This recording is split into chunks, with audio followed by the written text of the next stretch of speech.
issues with, like, warping and stuff that you tend to get with some of the fine cast stuff.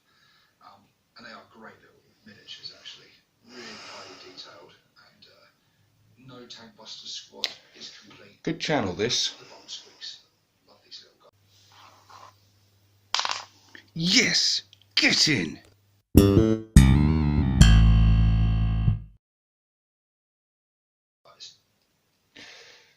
So there we are. That was my first video 1 year ago. 1 year since I uploaded that. My Tank Busters conversions. Currently standing on 1.2k views. It's not bad. It's not bad. And that is just one of 115 videos that I currently have up on my channel. Well, 116 now with this one. And yeah, so here we are, 1 year later.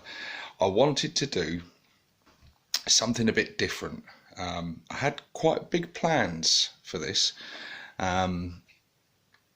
Coming up for a year, I wanted to do something quite special. I had all sorts of ideas in my head. Then the other day, I checked on the date of this video, and it was the 13th of February. And I realised that's coming up really quick, like in a couple of days. Work's been really busy lately.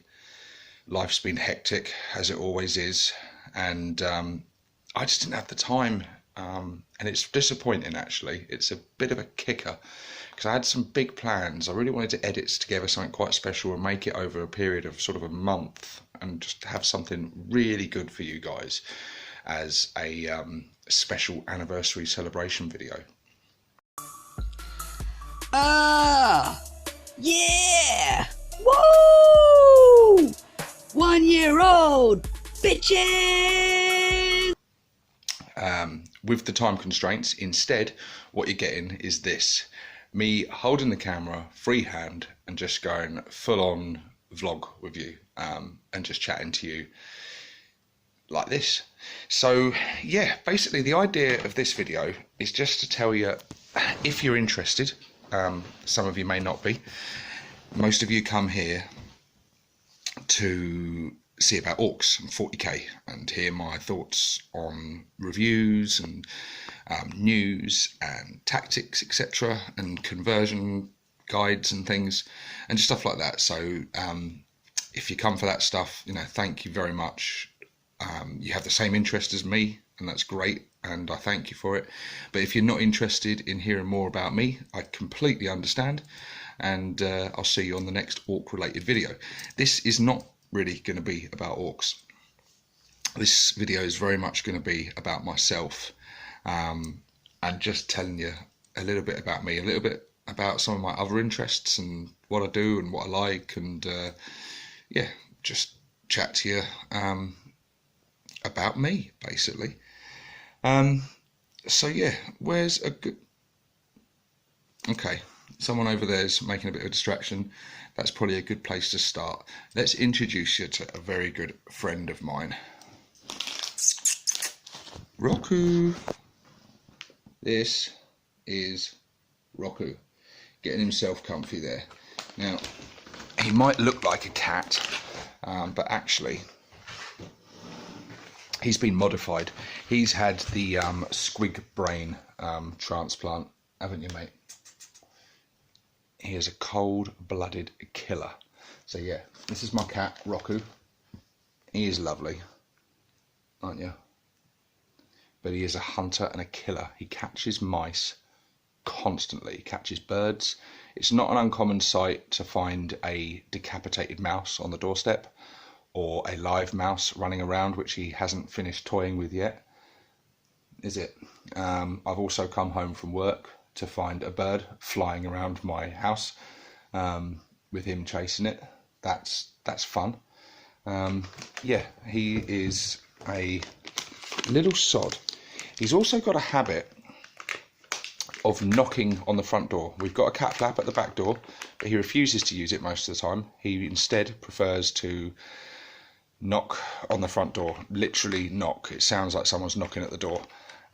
until you go and let him in, and he will not stop. He'll do it for hours until you let him in. I'm just giving him some treats now.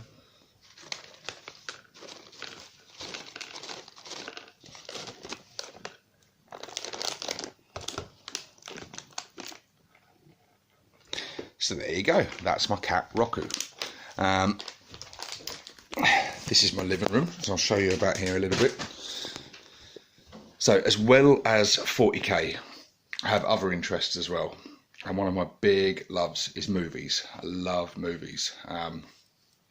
And this one in particular. This is the best movie ever made. No, in my opinion, it just is. It's the best movie ever made. It's certainly the best horror movie ever made. Some people say it's a sci-fi, which is true. Some people say it's a sci-fi horror, which is also true. But for me, it is a horror. It's a horror set in space, and a bloody good one. An amazing film. It's just pretty much as close to perfect as you can get. I saw this film when I was far, far too young to watch it, and it just left an impression on me. And hence why I have the movie poster framed and on my wall. I just love this movie. I love the alien design, the creature Giga created. Just an amazing, iconic monster in the Alien. Just beautiful and terrifying, and just I can't stop saying enough nice things about this. I'm into movies so much that I would love to sometimes. I've been tempted to make videos just talking about movies, but I've been advised against that because my channel is 40k based and Orc based, and I appreciate that some of you come here to watch the Orcs and you may not be interested to hear me talk about movies, and so you kind of, it's better to stick with what your audience expects and what they like. So yeah, I mean, who knows, maybe something in the future, you know, but yeah, movies, another big interest of mine. Another movie, another favourite, Rocky. I love all the Rocky movies. I am yet to see Creed 2. I was massively impressed with the first Creed, an absolutely incredible movie. And yeah, you know, being the 6th movie now in the franchise, was it the 6th? No, the 7th movie in the franchise. There's not many movies that can carry that off, franchise to carry off. And other than number 5, I've absolutely loved every single Rocky Balboa movie. Number 5, even though it's the weakest in the series, I still kind of like it, even though it is a bit crap. Yeah, just I love Rocky. It's that underdog story, and as you'll hear later, I've got a big interest in boxing and stuff, and this movie was a huge part of my love of boxing and my interest to well, we'll go into that in a bit. Also, music. I love music, and predominantly, as you can see from these, 90s music, predominantly hip hop. I love hip hop. Some of my favourites here, Dr. Dre, Snoop Dogg. I've actually seen Snoop Dogg in concert. I went to Manchester to see him in concert, and it was amazing. Love him. Eminem, obviously, Tupac, all the big ones. 50, Biggie Smalls, he's the man. I've got a lot of nostalgia. I'm a 90s kid. I was born in the 80s, but my teenage years were through the 90s, so I have like just this immense sort of nostalgia, and it's like my decade, the 90s. I just can't say enough good about it. I feel the music through the 90s just really spoke to me, and it just brings back memories of a sort of a good time in my life, of, you know, no responsibility, partying, having fun with your friends, and yeah, I just love this stuff, and this music spoke to me. And when I discovered hip hop, I was just sold straight away. I loved it. I think it was the one that really got me into it was Dre's album 2001. Once I heard that album, I was just blown away by it. And from there, I started discovering other artists and going back through Dre's back catalogue and other artists' back catalogue, and going back through to the sort of 80s and things like Public Enemy. And yes, just I love it. I love it. Eminem. Nirvana as well, another love of mine. Kurt Cobain was like a seriously cool guy. I like a bit of metal and rock stuff as well, but in terms of music, I'm quite eclectic. I like all sorts of stuff really. I'll listen to this kind of stuff, but at the same time, on a chilled out summer's evening, relaxing in the sun, it won't be strange to find me listening to a bit of Jack Johnson, chilling out and relaxing. Yeah, I like all sorts of stuff really, but for me, predominantly 90s hip hop. Certainly not much of what's released today. I find music today is a little bit safe and generic and bland, and there's not really much of a message in it. It's very corporate now. It's very sort of, I don't know, cookie cutter, and it's just repeats of what's been before, and there's just nothing very much to get excited about. There's not much that comes out now that I hate, but almost in a sense that's the problem with music today. It's just so safe that you neither love it or hate it. It's just kind of there. It's like plays on the radio. It's like it's all right. You can listen to it. It's background music, and to me that's all it is. There's nothing really exciting about it. Certainly not like these guys, the pioneers, that had a message, and I don't know. There was a rebellious tone to it. It got me. It got me as a youth. It hooked me, and it's never let go ever since. And I'm in my late 30s now, and I don't think it'll ever let go. I'll always be a 90s kid. So yeah, going on to the boxing. So as I said, had a bit of love for boxing, and basically, this is where these come from. So I've got a couple of trophies here. 2 of these trophies I got in MMA, mixed martial arts, for those of you that don't know. And this one I got from taking part in a charity event, ultra white collar boxing. So yeah, these are the 3 trophies here. Now, like I said, with MMA trophies, I did used to do MMA and really loved it. I went through my younger years of life. I was not sporty at all. I was always last to be picked for like the school football team. Never really had an interest in football. It's never interested me. And most sports, one, didn't have much of an interest in, and 2, was really crap at them. I certainly wasn't a fighter at school. I wasn't one of the tough kids. I wasn't one of the sporty kids. I wasn't really, much of an achiever at school. But I always liked the idea of boxing, and I don't know why. I just never did it. I don't know why. I did when I was young, real young, like young teenager. I attended a karate lessons. I did about 2 or 3 lessons, and just stopped going because I don't know why, really. I was too busy hanging out with my mates or playing computer games. A little bit later on, I went to kickboxing, did a few lessons of that, really enjoyed it. And then stopped again because I just, on the day it comes, I can't be bothered. Lazy teenager syndrome, I guess. So I never really achieved or did much with my life in that regards.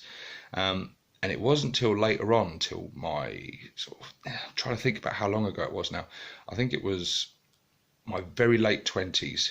I must be about 28, 29, maybe a little bit younger, when some guys at work were doing MMA, and I was invited along to take part, and I just loved it. I got taken to school the first lesson, big time.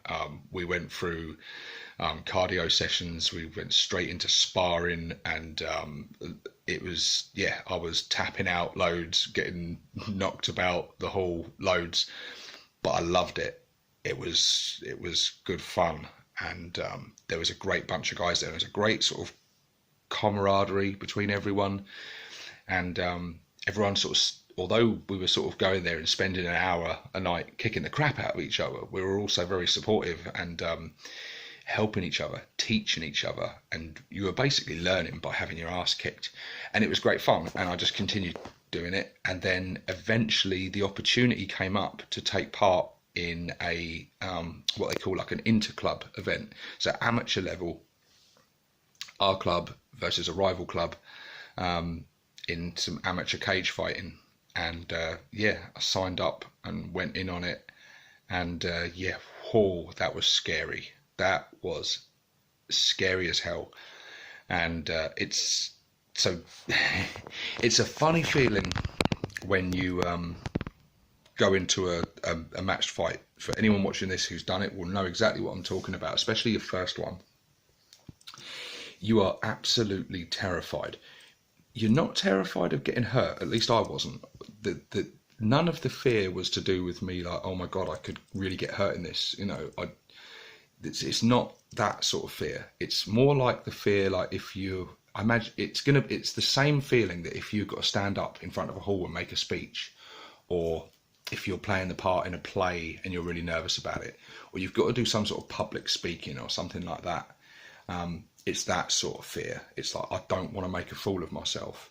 I don't want to fumble my lines or something. And so it's very much, when I was going into it, it was that fear of letting people down, letting myself down, making a fool of myself.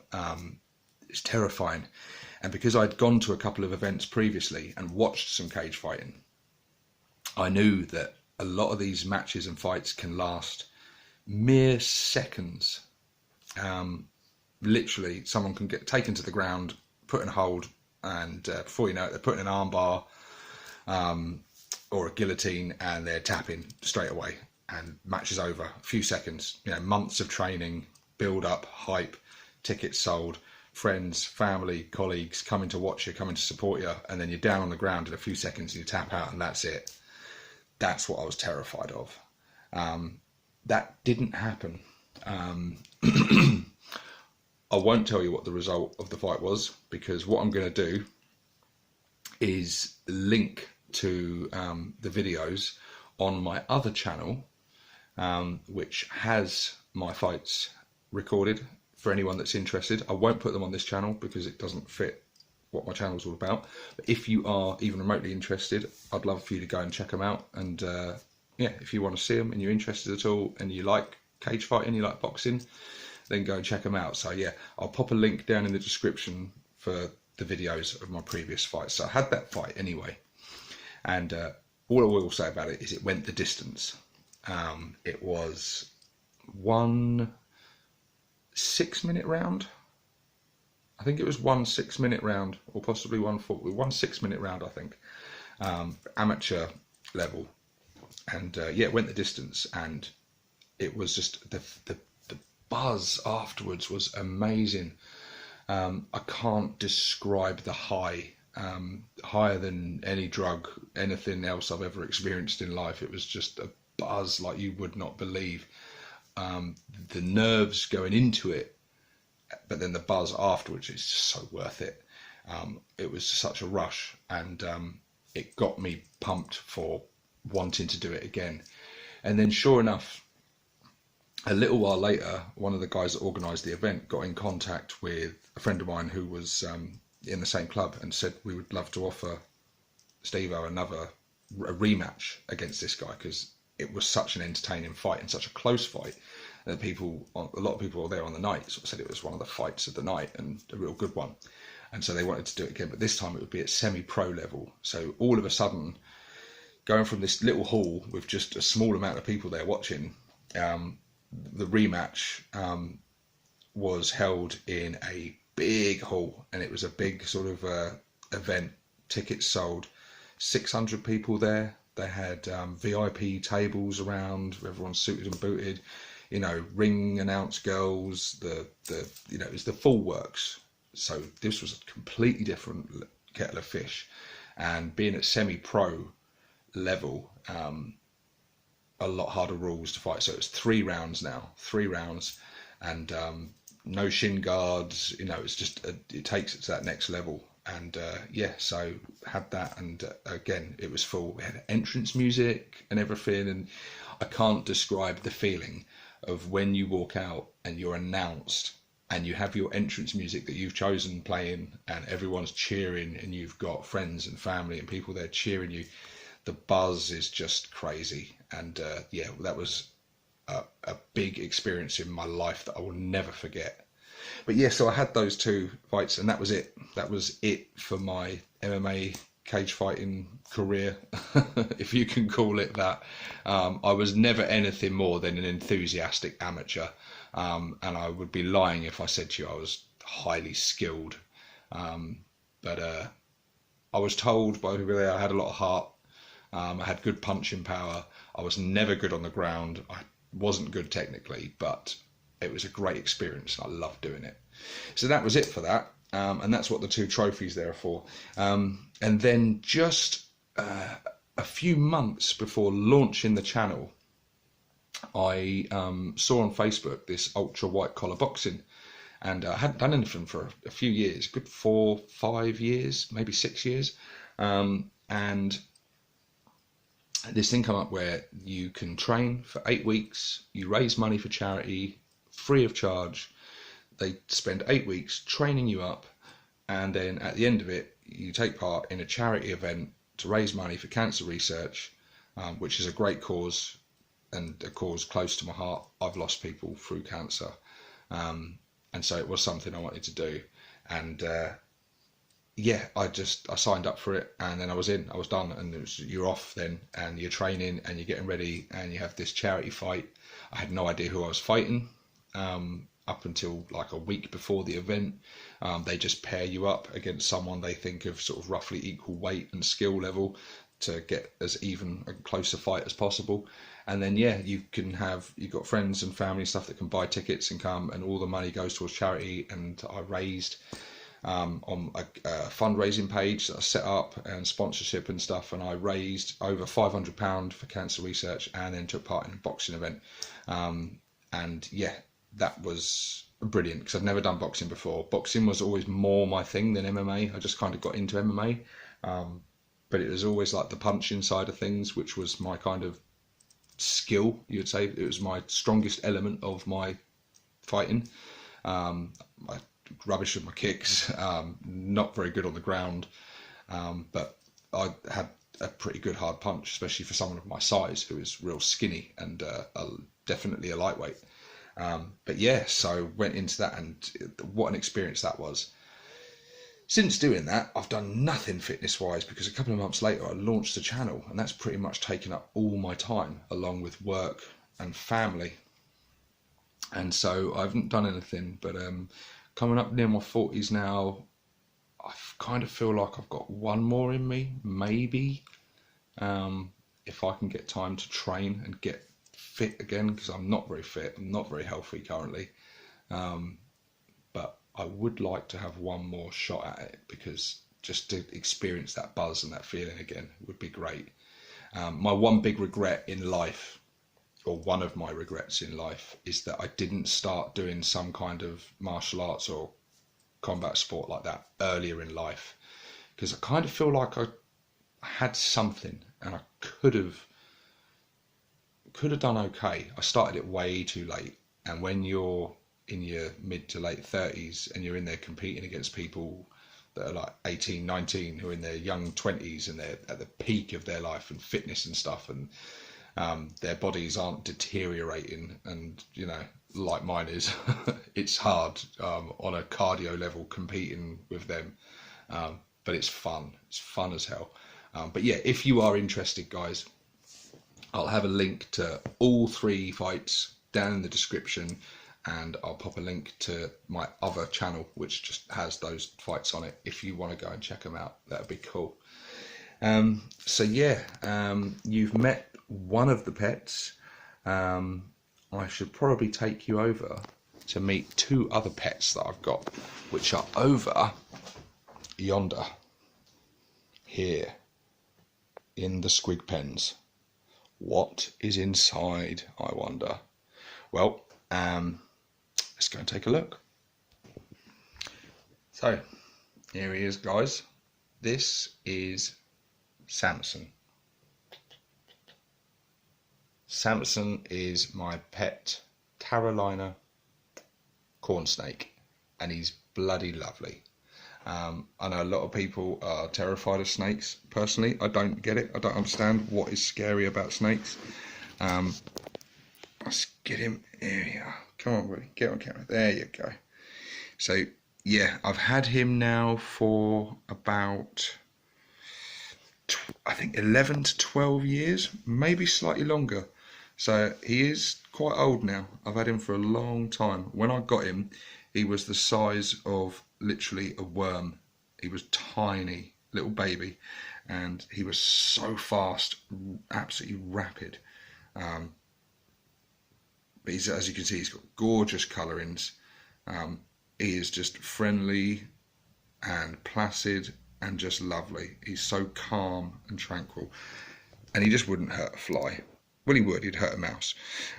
He likes his mice, much like the cat. He has bitten me twice the whole time I've had him, but both times have been my fault. I used to have pet rats a long time ago, and very foolishly and very stupidly, I'd been handling the rats and had them out of their cage, playing with them, and then put them in, and I thought, I'll get the snake out now and show him some attention. So I got him out, and as soon as I got him out, I thought, oh, he's lively tonight. He was very mobile, and just, I could see he was very alert, and I said, oh, you know, he can smell the rats. And next thing I knew, I moved my hand past his head, and he just, boom, struck and hit my hand. And that was the first time he'd bitten me, and it was completely my fault, because he could smell the rats, he saw movement, he assumed it was dinner and went for it. So completely my fault. It was not done aggressively at all. Another time he bit me, I was cleaning his cage out, and he was rattling his tail, because like a rattlesnake, when they feel threatened, corn snakes will rattle their tail, and against the sort of bark and the wood chippings in his thing, his tail will rattle so fast you can hear it going like zzz, zzz. It sounds like a rattlesnake going. And he'd done that before, and I just ignored it. I carried on, I'm cleaning some bits out in his tank, and yeah, then he bit me, but he gave me fair warning. So, but yeah, he's lovely. He's great with the kids. I've taken him to work before, when we had sort of charity events and things going on, and I had him there, and it was like kids could come along, pay £1 to hold him and pet him. He raised a lot of money for charity then. I actually, for a little while, when I was kind of between homes, shall we say, I had nowhere to keep him, so I kept him in my office at work and brought the tank in, and yeah, used to chase around some of the women and stuff at work with him, who were scared of him. And yeah, my manager wasn't too pleased later on when he found out that I was keeping him at work, but that's another story. And he is now climbing and trying to get down the sides of the sofa, which is another of his favourite hobbies. So I'm going to put him back now and then show you what's in tank number 2. And here she is, guys. This is Tallulah. Now this is my partner's tortoise, and let's pop her down so you can see her.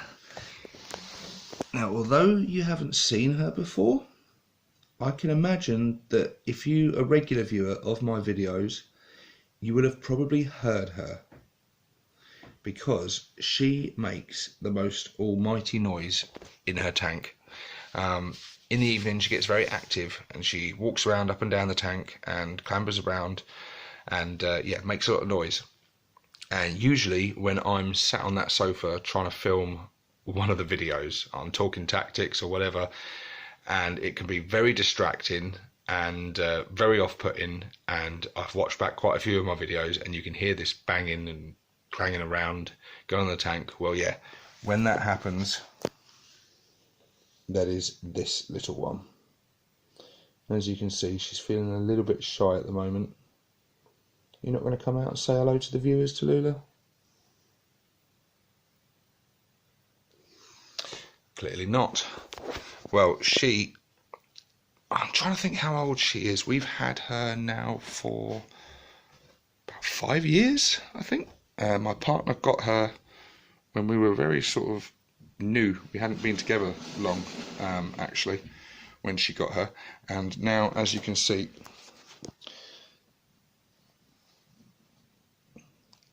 this little sod right here is desperate to get his claws on Samson the snake. Yeah, he's actually he's a little bit of a sod, like I say. He's a hunter, so we have to make damn sure those tanks are held securely closed. The snake actually escaped once because my 2-year-old daughter, I think she was 1 at the time, she decided it would be fun to open the tank and try and play with him. I was at work, I think my partner was in the kitchen washing up or something, and she heard my daughter saying, "Oh, snake, snake," and she came in, the tank was open, the snake was gone. So she calls me up while I'm at work, frantically saying, "Samson's gone missing, I don't know where he is." And I am freaking out because I think he's escaped. He's going to get out and just be gone forever. And he wouldn't survive in our climate. He would not survive for long out of there.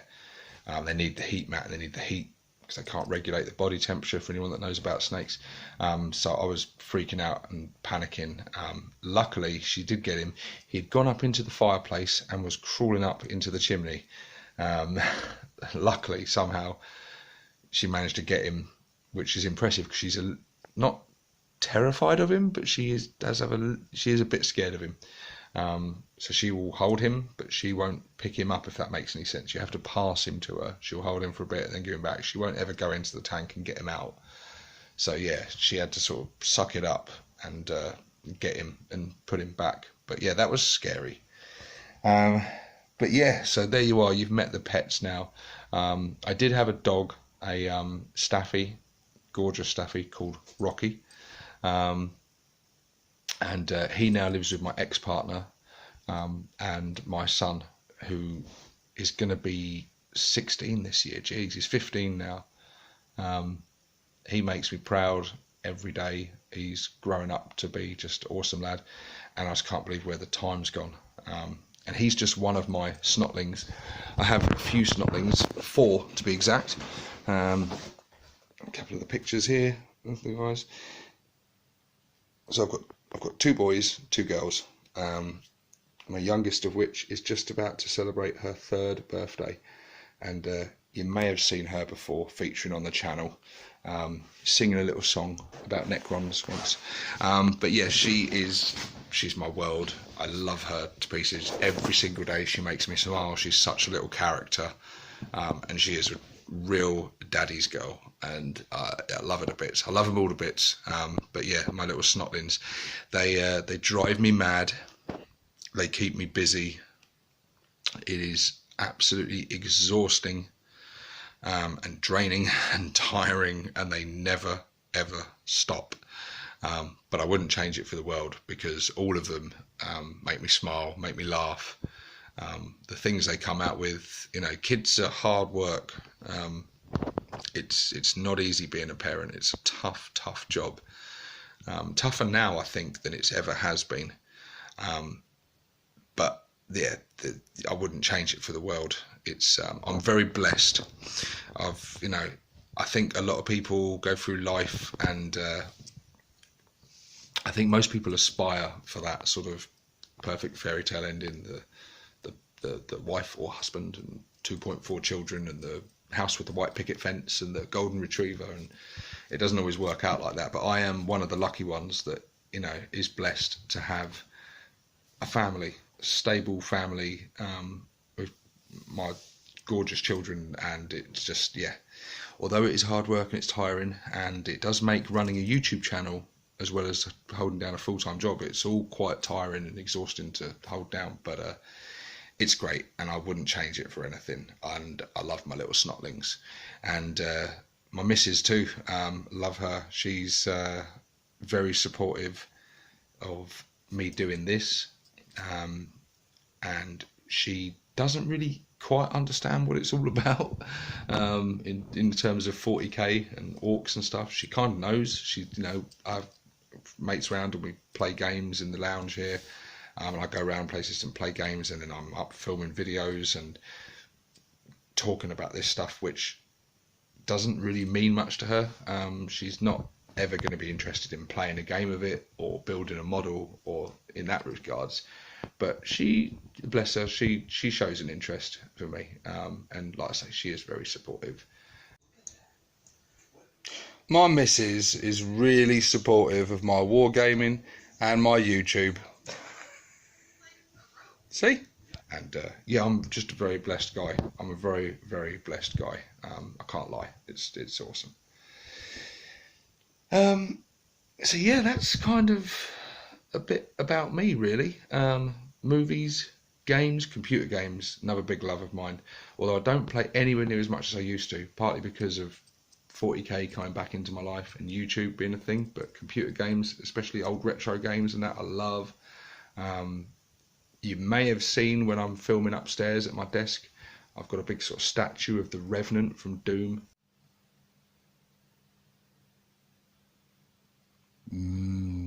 Glowy. Doom is probably my favourite game of all time. I love Doom, classic Doom. All the Doom games I've loved, but classic Doom, the original and the second one.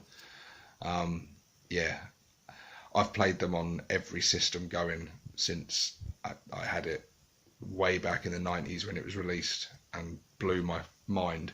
And then every system that's come out, when it's re-released on that system, I get it and I play through it again. I've probably played and completed that game more times than any other game.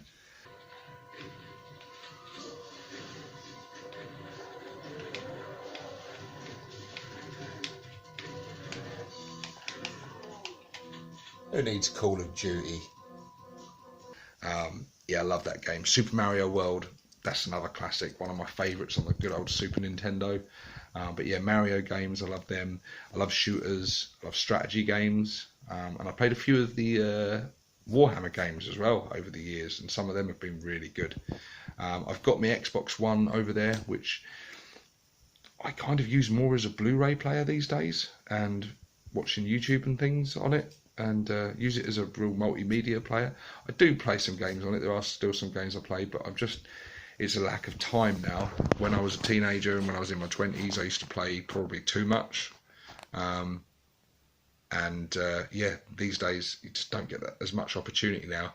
And in the evenings, when I do have my free time, I tend to use that making these videos or doing something hobby related. But it is nice to sort of switch off sometimes and just play some games and relax and chill out. And yeah, so that's that. So yeah, there you go, guys. That's a little bit about me. Just the man behind the camera, I guess. Like I say, I wanted to do something a little bit more special than this, but in a way, I think this is quite nice. And it's nice sometimes to do these intimate videos that aren't sort of scripted or I have to think too much about. I can just switch the camera on and start chatting to you guys. And yeah, 1 year. 1 year, it has been a ride. I remember watching other channels and things, and Idic Beer, I noticed on his channel, he would regularly do like he would pick his top 3 channels of the month and would sort of recommend sort of up and coming people, and people who'd got new channels and stuff, and draw your attention over to these other channels, which I thought was really cool. And so when I was thinking about starting up my own channel, I got in contact with him and saying, listen, I'm going to do a channel. I'm starting one up, and do you have any advice for me and stuff? And straight away he was great with advice and help and things. And then once I'd done it, my Tank Busters conversion video, over there, still on pause, I sent him that and I said, can you just have a look at it, tell me what you think and stuff? And yeah, he was great. And then very shortly he was recommending me to others and promoting me and getting me in the unification group, and I just suddenly had a little boost in subscribers, and I was off and running then. And then I haven't looked back since then. Since then I've got to meet the man in the flesh, which was really cool. And we had I was honoured to feature on his channel and have a battle report, my orcs taking on his Necrons, which was good fun. If you haven't seen that yet, I will pop a link to that battle report down in the description as well, so you can check that out from when I featured on his channel. That was a cool experience, and it definitely will not be the last time I feature on his channel, because I want to play him again, and I want to do some more collaboration content with him, because he's a cool guy and he's got a great sense of humour, and yeah, he's just a cool guy, and it'll be fun to do more with Idic. And that was a bit of a highlight in the year as well. A few months back, myself and a few of the other YouTubers got together and we created a sort of a homage to Idic Beer and the Unification Group. We kind of made a video just thanking him for everything he's done for the community, because he really has, not just me, he's helped loads of people get started in doing these YouTube videos and making channels of their own and stuff, and it's been really cool. And so a lot of us got together and made quite a sort of a tongue-in-cheek collaboration video thanking him for everything he's done, and that was a real highlight in the year for me. Of all the videos I've made, that was the hardest video I've made, but definitely the most fun and very rewarding, and I know he got a lot out of it when he watched it.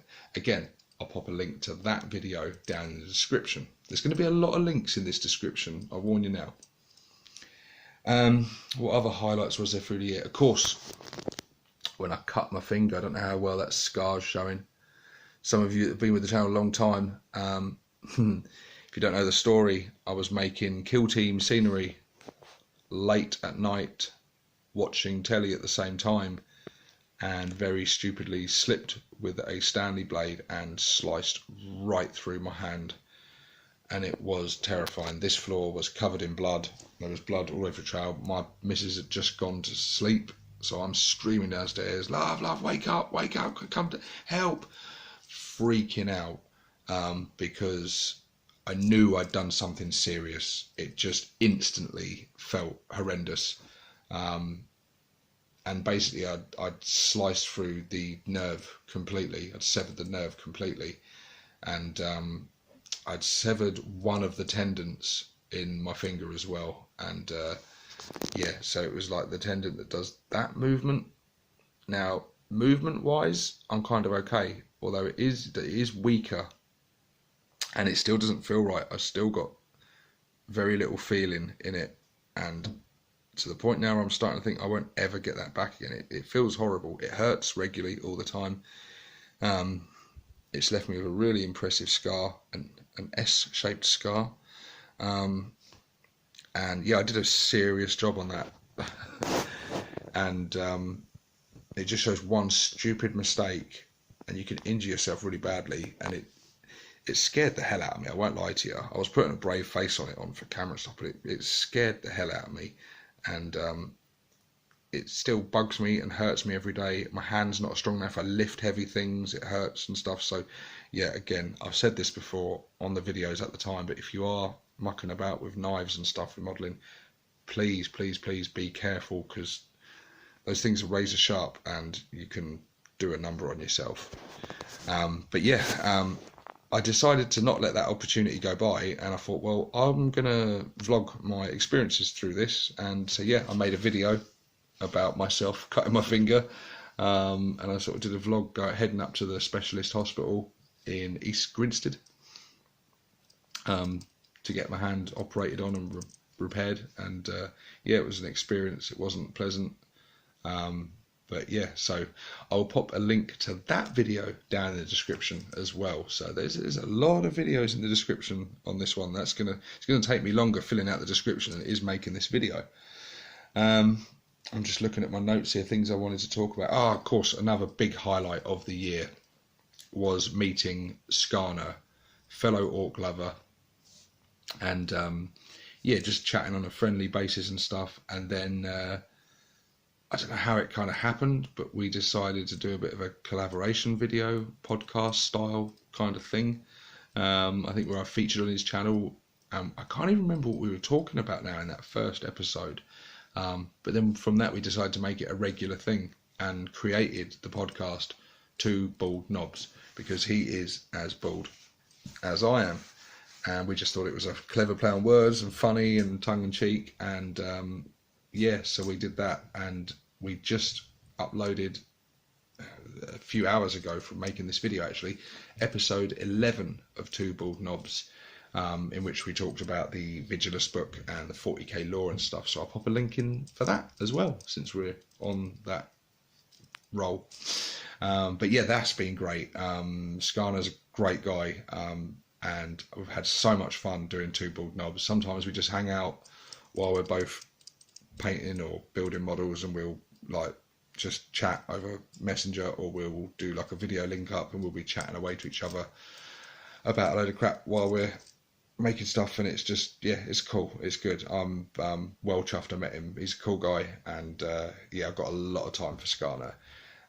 And I've met loads of other people along the way, either through the comments section of my videos from a lot of you subscribers, or my Patreons, who that blows me away. The fact that people are the fact that people are willing to give me money voluntarily to make these videos still blows my mind.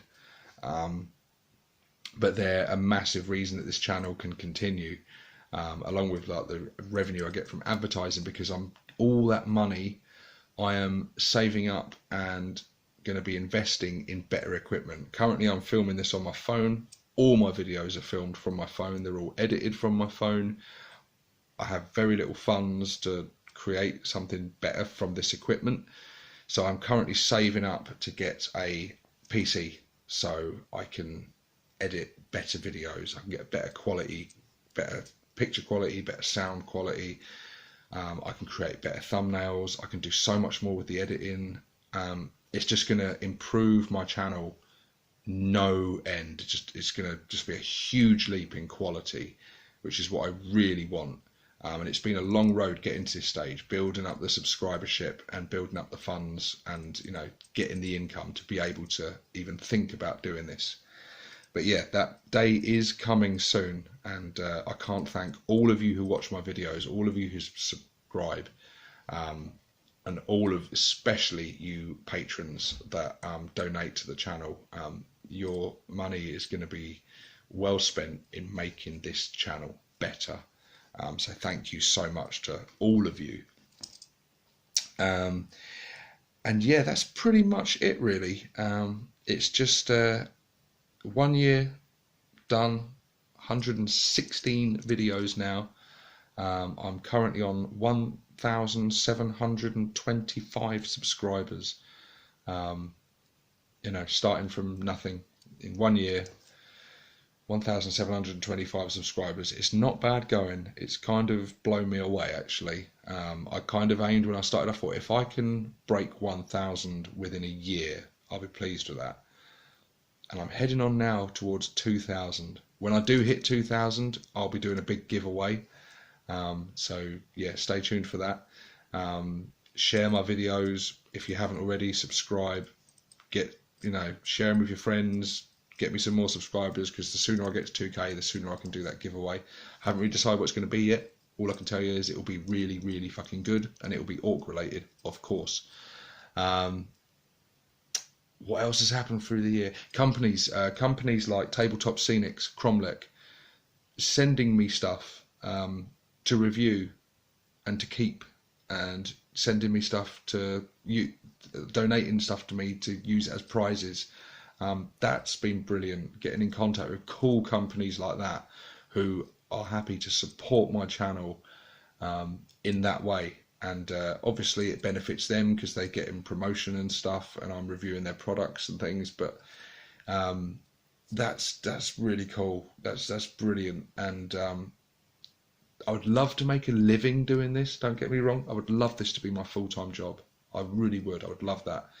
I don't ever see that happening. Because it's a bit of a niche market, and I'm in a niche market of a niche market, so I'm never likely to get the subscribership and the views that it takes to do that. But I'm kind of getting close to reaching a point where the money I make via YouTube will fund my YouTube and my hobby, so it's literally a self-funding hobby. And then alongside that, I've got awesome subscribers and awesome companies that just send me and give me free shit, and it's amazing. I can't thank you enough, anyone that does anything like that to support the channel. And getting stuff sent to me to review on the channel is great. It helps me keep producing content, and it's just it's a revolving circle. It just it keeps feeding the beast. Everything that comes in goes back into the channel, makes the channel better, which in turn gets more money, which in turn comes back into the channel and makes it better. And it's just constantly growing and growing and growing. and I've got an awesome community of subscribers and viewers and patrons and fellow YouTubers that support me, and awesome family that support me, and I'm just doing something I always wanted to do, and doing something like this that I love and have a passion for, and to talk about it and have people interested in what I talk about is just great. And so yeah, 1 year old 6+ Stevo. So here's to many more, and who knows where the channel is going to be when I get to 2 years old. It's going to be exciting stuff. But anyway, guys, I think that's probably it from me, talking about myself and the channel for a bit. Stay tuned, subscribe if you haven't already, hit that like button, check out all the videos down in the description, check all of them out, check out some of my MMA fights and my boxing match, and check out some of the great videos that I've done. Check out the great videos I've done. Blowing my own trumpet now massively. I'm fumbling. I always fumble and waffle. Anyway, guys, I'm cutting it here. I'm cutting it. This is 6+ Stevo signing out. So, babes, what's it like going out with a wargaming YouTuber? Yes, okay. Good.